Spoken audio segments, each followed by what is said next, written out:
Welcome to Florida chapter of AAP Trainee Tips, an educational series for pediatric trainee offering advice on topics of interest identified by medical student, resident, and fellow members of the Florida chapter of the American Academy of Pediatrics.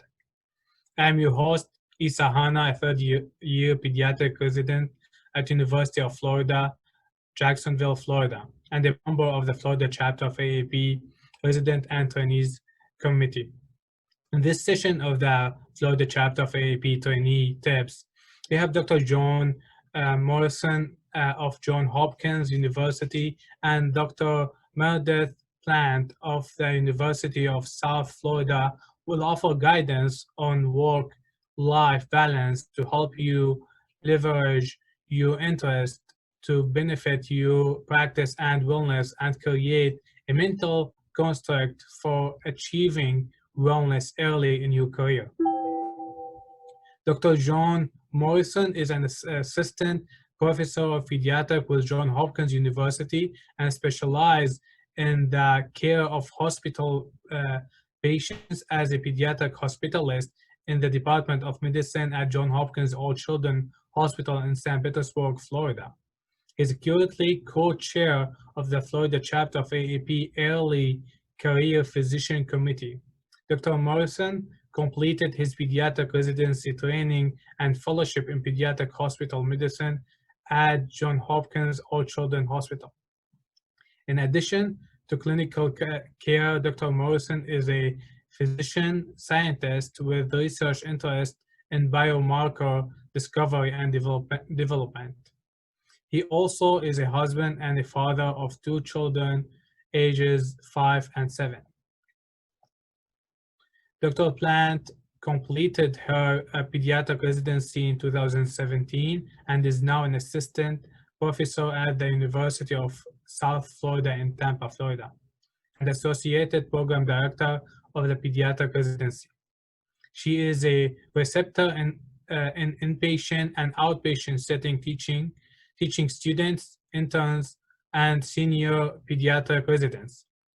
She is also the pediatric didactic and clerkship director for the USF Physician's Assistant Program. She has won several teaching awards for her work with the physician assistant students and pediatric residents. She successfully passed her pediatric boards during her chief year, as well as maintaining her Florida license. She is a fellow of the American Academy of Pediatric Society and the Florida chapter. Now I will turn it over to Dr. Morrison and Dr. Plant. Hello, everyone. On behalf of the FCAAP Early Career Physicians Committee, it is our pleasure to offer you all a few training tips on the work-life balance early on in your career, which includes training and beyond. The first thing that we're going to suggest to you, which might seem a little ironic, is to take that term of work-life balance and throw it out. And we're going to suggest to you that you consider a new framework, something we call the work-life blend. Now, what do we mean by that? Traditionally, when you think about something as being in balance, it seems as if I'm going to do something for my work, I have to take something away from my life. Everything has to be in equality. And the truth is that we all went into medicine for reasons that have driven our passion so far, that have made us want to be pediatricians and provide the care for patients and families. And so really, we can't always think about work as that separate from our life. At the same time, we have to acknowledge that a lot of what we do on our day-to-day basis really influences who we are as individuals. And so it's important that we really consider that I'm going to be a good pediatrician because I'm a good individual and care an individual outside of my work. And so a lot of times when we start thinking about this concept of work-life balance and wellness, it's important to not get so concerned with putting everything in one category or the other. For instance, if you're staying late and you're helping a family in need, you're also maybe filling a little bit of your life bucket at the same time. It may be at work, but you're also contributing something that's important to your overall wellness. And so that's an important mindset to have. And we have lots of different ways that we think that we can help you sort of meet this idea of approaching towards this concept of a blend and getting away from the idea of balance. And so for that, I'm actually going to hand off the mic to my colleague, Dr. Plant, who's going to give you guys a few different tips that she's heard from her colleagues and from her own experiences and our experiences as well. Thank you so much, Dr. Morrison, and thank you guys for that wonderful introduction. I almost felt like I already dropped the ball a little bit on wellness and blending because I didn't include my kids in there too. So yeah, John has got some absolutely gorgeous, great kids, a wonderful wife, and got a wonderful husband, and we've got 3 kids as well. So already trying to work on some of that blending a little bit. But exactly what he said, it's so crucial. It's really, if we can kind of change this perspective a little bit, change our mindset on it, it can really influence a lot of that time that we have at home with our families or doing those things that we love, but then also that time at work as well. And really trying to incorporate them together and realize that, yeah, it makes us up as one entire person. So practically speaking, I always try to think of something practical that I can give to my patients, my families. Really, when you're looking for a job, if you're already involved with a specific group, really trying to find what their mission and their culture is and making sure that that aligns up with your goals as well. So it may be, this group may be more educationally focused, or maybe more clinically focused, or, you know, they may have some other areas. And so finding those things that you are really passionate about and finding that group whose goals also align with that, it eases a lot of kind of the heavy lifting on your end as the person. You can go to your boss and much more easily kind of gain some of the leverage that they're already right there with you, and you can ease those discussions a good bit by making sure that that mission and that culture really aligns with kind of your personal goals as well. And also finding work that really values you. And value is going to mean very different things to different people. Finding a group who understands some of that and understands that, you know, you are definitely more. You are an entire person.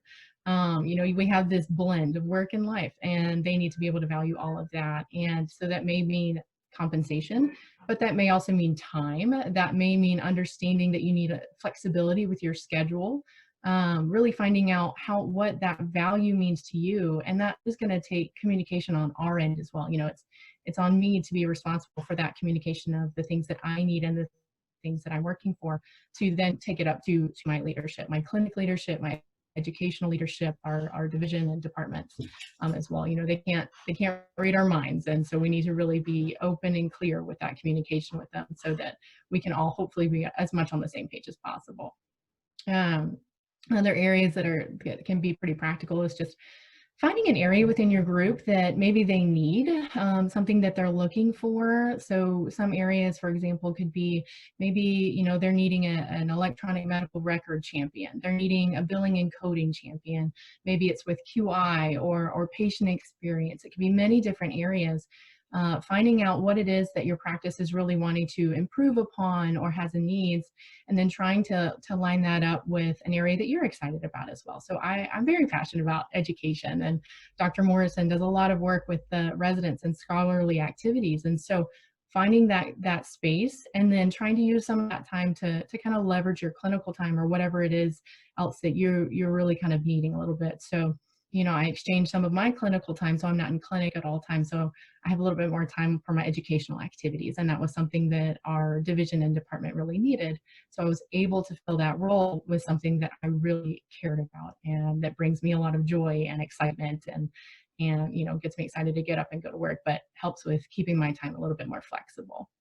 You know, a couple other areas is really trying to be, you know, celebrate those wins, you know, even in the small areas. So, you know, you have a patient that's coming in, and whatever recommendation you had made last time, you know, they're finally getting a little bit better, or, you know, with something to do with, you know, administration, you were able to really make a win that way. It's in your life as well, you know, celebrating your kids' birthdays, celebrating family time, and really trying to enjoy those times together. Those are some great tips, Meredith. And I think that the last tip that we have to offer just integrates seamlessly with that last idea of, no matter what you end up doing, it's so important to always remain present within the moment. And that could be at work, it could be at life, it could be in anything, really. And what we mean by that is it's so easy to just go through the motions. So if you're staring at a load of patients during a given day, you may say, hey, I just have to see 15 patients on my list, and then my day will be done.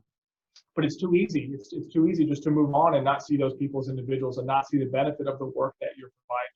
And so one of the things we recommend is that whether you're at work whether you're at home, is to be present in the moment. And what that might look like, for instance, let's say you get home, it's been a long day. What I might recommend, and what I've actually done with my family, is put your phone in a drawer, get rid of it. If you're going to spend time with your family, spend time with your family. Don't worry about work emails. Don't worry about necessarily checking to see what the news is saying. Spend time in the moment.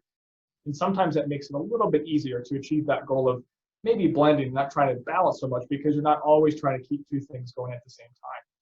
You know, and the same holds true for work, to be perfectly honest. As best as you can, it's important to separate some of the personal things that are going on outside of the walls of your institution, whatever it may be, and focus on that moment that you're spending with the family. You know, when Meredith talks about making that connection or following through on a plan, appreciate it, reflect on it, figure out how that makes you feel, and maintain that connection with why you went into pediatrics in the first place. And that really allows you to step away from this idea of I'm either at work or I'm enjoying my life. You're really enjoying both at the same time.